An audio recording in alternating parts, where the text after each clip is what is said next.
On August 7th of 2012, a conference was held at SRT Motorsports that changed the outlook on car manufacturers in NASCAR's top division. Street and Racing Technology Brandon Motorsports, along with Chrysler Group LLC, announced that the longtime loved manufacturer of Dodge was withdrawing from NASCAR competition at the conclusion of the 2012 season.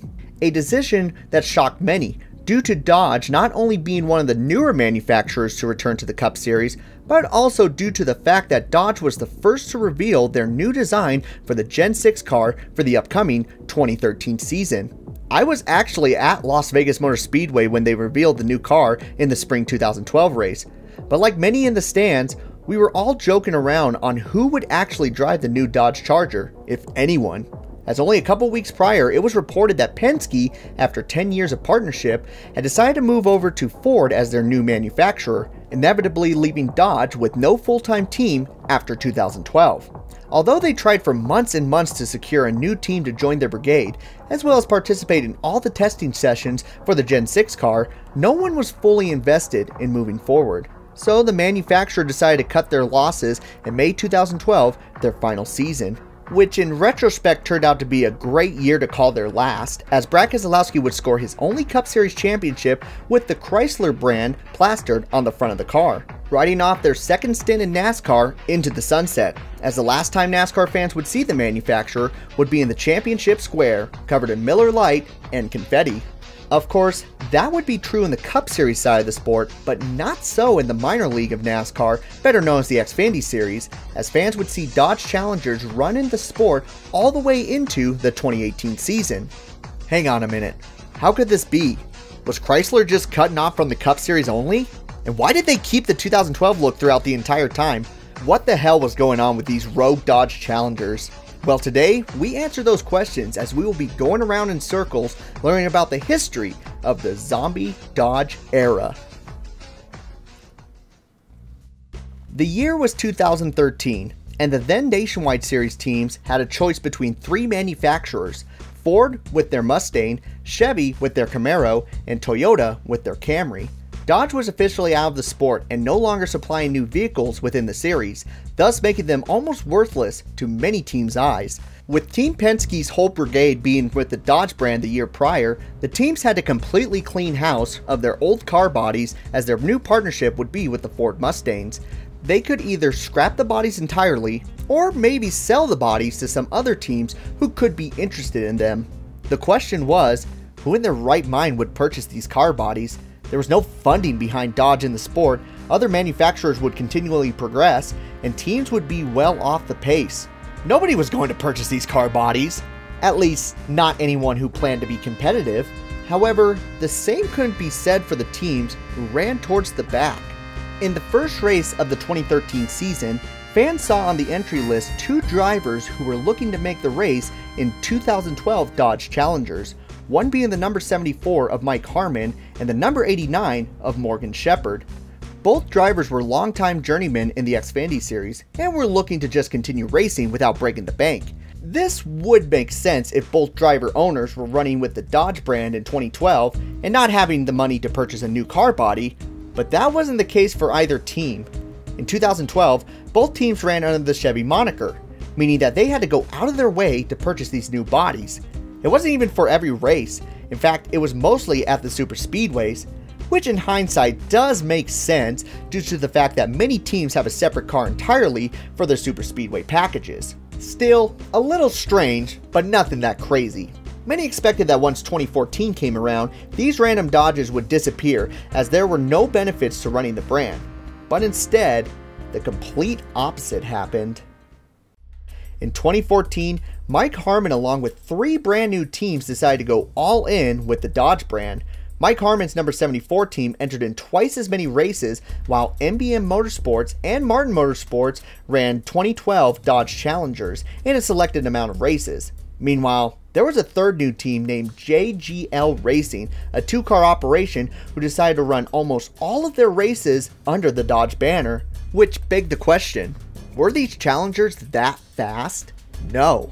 In fact, almost all their finishes were outside the top 30. So, were they secretly getting paid to run these old cars? Again, no.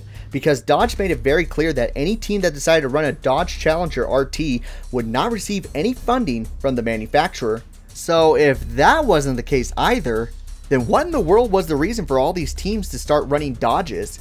Although a peculiar situation to say the least, the answer was quite simple. It's the biggest contributor to all race teams competing in NASCAR: the cost. Earlier we mentioned that Team Penske was looking to sell all of their Challenger bodies, but the question was, who would buy obsolete equipment? Surely other manufacturers would continue perfecting their car bodies way past the 2012 season, so anyone who ran a Dodge Challenger would absolutely fall behind.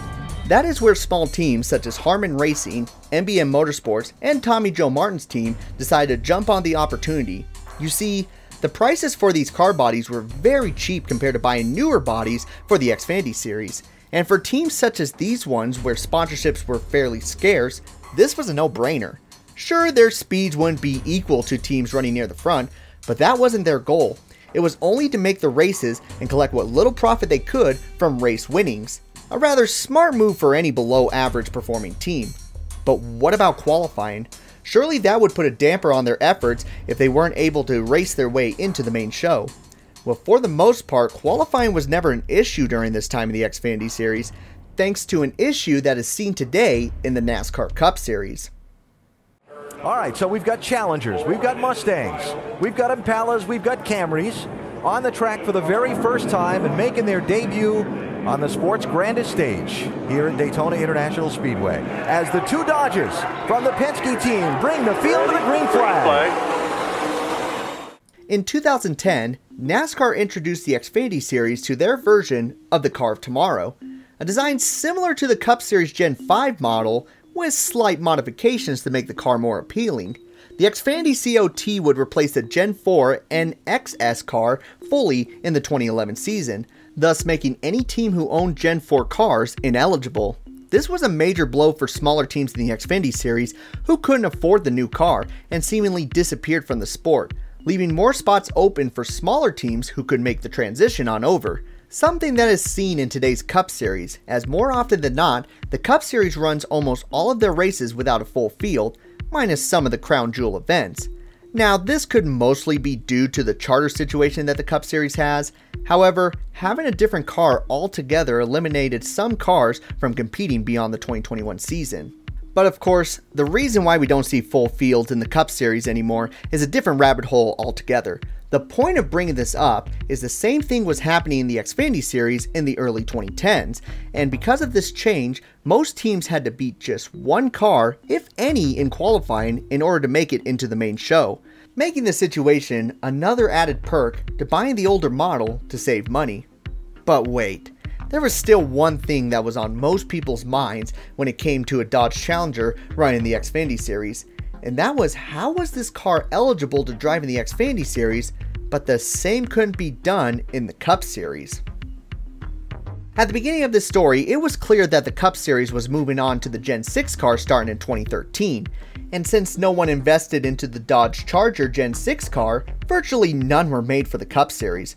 Perhaps someone like Robbie Gordon or another small team would have taken a chance on the Dodge Charger, but Dodge backed out before the 2013 season, so none of the tested cars were ever saved for smaller teams. And you couldn't run a Gen 5 Dodge car, as that car was no longer eligible for Cup Series events. But what about the Xfinity Series? Shouldn't they have fallen under the same guidelines as the Cup Series teams? The answer is absolutely. However, when the Xfinity Series made the transition to a new car, it was before the 2012 season, meaning Dodge prior to this had no plans of leaving the sport. This meant that Xfinity COT Dodges were built with the correct chassis and designs for the current Xfinity model, and unlike the Cup Series, the Xfinity Series launched their new car back in 2010, meaning that the inspection template models still qualified these particular models to run in events. NASCAR decided to hold on to this template just in case, which paid off big time for these smaller teams, meaning that as long as NASCAR didn't change the body specs, teams could run these so-called zombie cars. But as the years went by, many knew that it was only a matter of time before NASCAR would make the change where these cars were no longer eligible to run in the Xfinity Series, and that decision came near the end of 2018. Near the end of the 2018 season, NASCAR made the announcement that the Xfinity Series was moving from steel to composite bodies starting in 2019. This meant that body panels on the composite cars could be locked and bolted rather than welded to the chassis like steel bodies were. This required manufacturers to make changes to their car bodies for the following season, as any body that was made in 2018 or prior was no longer eligible to run in the series. For Chevy, Ford, and Toyota teams, this was an easy transition, as they still had factory backing from their manufacturers. However, the same couldn't be said for Dodge, as even after 6 years away from the sport, Dodge never once changed their mind on coming back to NASCAR, meaning that no plans were made by Dodge to create a composite body for the Xfinity Series teams, meaning that the era of the zombie Dodges was coming to an end. The final race we would see a Dodge out on the racetrack in the Xfinity Series was in the season finale at Homestead Miami Speedway in 2018. The car number was 40, and the driver behind the wheel was one of the team owners who stuck with the zombie brand all the way back from 2014, and that was Carl Long. The car owner did about as well as he could being in a 6-year-old car up to this point, being the last finishing car 20 laps down when it was all said and done. But at least they finished the race, unlike 8 other cars who couldn't do the same, and that was see the checkered flag when it was all said and done.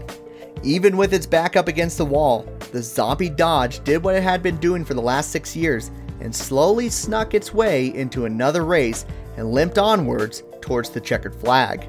The send-off was not as great as the original departure of Dodge in 2012 with a Cup Series championship. However, the era of the zombie Dodges was never meant to reach the same caliber as it once did. Instead, it was designed to let smaller teams have a chance to continue participating in the sport that we all love so much without breaking the bank. And thanks to these 2012 Challenger RTs, we still see some of these teams running in the sport today, competing to qualify into as many races as they possibly can. As of now, the story between NASCAR and Dodge has come to an end, at least for the foreseeable future. But thanks to these smaller teams, the lifespan of this manufacturer remained in the sport for 6 more years, even if the people who designed those cars to begin with left a long time ago.